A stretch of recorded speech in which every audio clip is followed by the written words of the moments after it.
Hi everyone, welcome to this new video. Today we have a special item. This is an HP Compaq 6730B. It features an Intel Core 2 Duo P8600 at 2.4 GHz, 2 GB of DDR2 SODIMM RAM, a 250 GB hard drive, and an Intel GMA 4500 MHD onboard graphics powering the 1280 by 800 15.4 inch display. I bought this laptop at an online auction for a whopping 50 cents. But it's not like you can see here in the footage, it was completely in parts. Today we'll find out if 50 cents can buy you a good laptop. Alright, let's start by unboxing the laptop.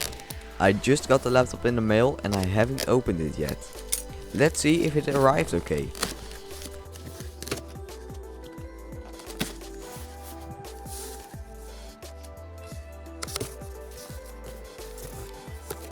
Alright, on the top we have some cardboard, and under that we can see the can full of screws and the laptop itself.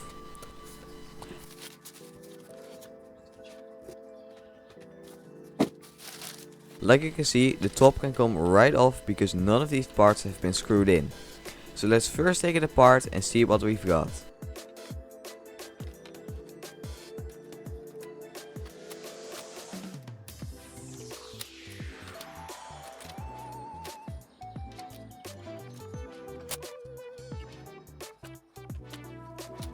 Alright, it looks like every part is here. Let's get it all sorted out. Alright, here is all the stuff we need. We have every part of the laptop on the left and all the tools I need on the right. Let's put this laptop back together. Before I'll assemble it, I will first clean every part. Alright, now with every single part cleaned, I can finally assemble the laptop.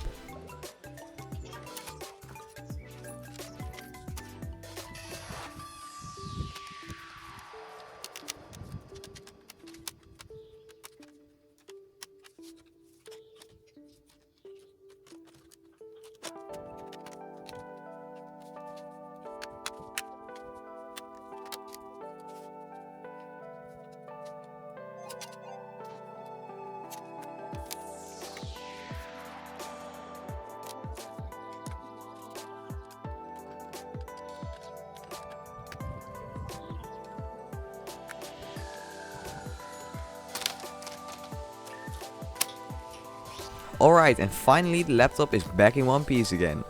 Now, let's go and see if I've actually purchased something that works. Alright, here we are. If I plug in the charger, the charge light comes on for a split second and then turns off again. This is fine because the guy selling it said that the battery was completely dead. But now, the main question. Will it boot?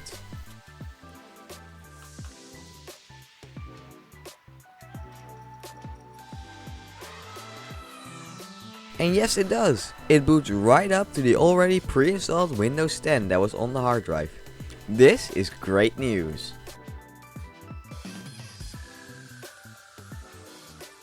Alright, now that we know that the laptop boots, we're gonna have a look around it. On the front side we can see a microphone and a headphone jack. On the left we can see the power connector, a fan opening, 2 USB ports, a FireWire port, and a slot for the optional remote. On the right we have an SD card reader, 2 more USB 2.0 ports, a DVD drive, and a serial port. On the back we have some parts that have been blocked off by a piece of wood that's supporting the display since the hinges are broken.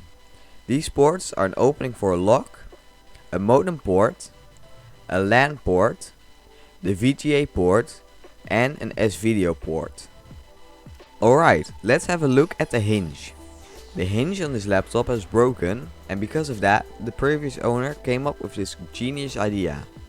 This piece of wood supports the screen, so it will stay in a certain position and will not fall. Sadly, because of this, you can no longer access any ports on the back, and if I wanted to replace the hinges, I would have to buy a completely new cover, since this one has been cut into for this piece of wood. As far as modifications that I've made, the only thing I've done is put these pieces of cardboard under the hard drive and expansion bay. This is just to stop dirt and debris from accidentally going inside the laptop. Alright, and the last thing I've got to repair is the Y key. I just ended up swapping the end key to the Y key since I barely use the end key. And now on to the benchmarks. First off, we have just web browsing and watching YouTube. These things are pretty good on this laptop. The web browsing experience was very good and YouTube can play back in 720p, so HD videos are available for this laptop. All in all, this is a great machine for web browsing. And now on to some games. First off, we have Minecraft, which wouldn't launch because of OpenGL limitations.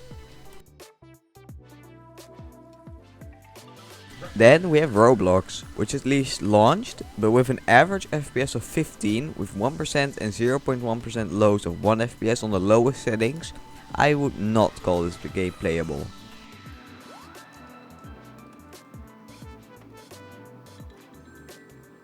Next up we have BeamNG Drive.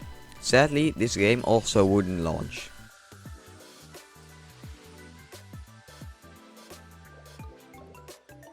Then we have Bus Simulator 16, which tried to start but couldn't. The next game is Euro Truck Simulator 2. Surprisingly, this game actually ran. Not perfect, but it ran. I did see a lot of artifacts though. And we did get an average FPS of 6 with 1% and 0.1% lows of 0 FPS. Not very playable. Then we have PC Building Simulator.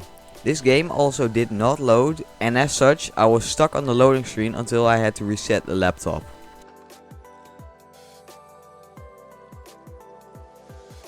And then as the last game we have Fortnite, which also did not work. The laptop didn't have the required DirectX version, sadly.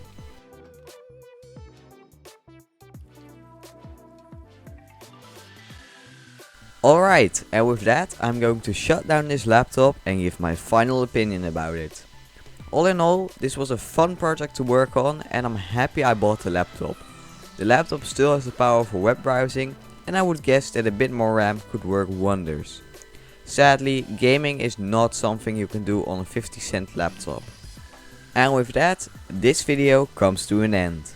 Thank you guys for watching, comment, like, subscribe, and I'll see you guys in the next video. Goodbye!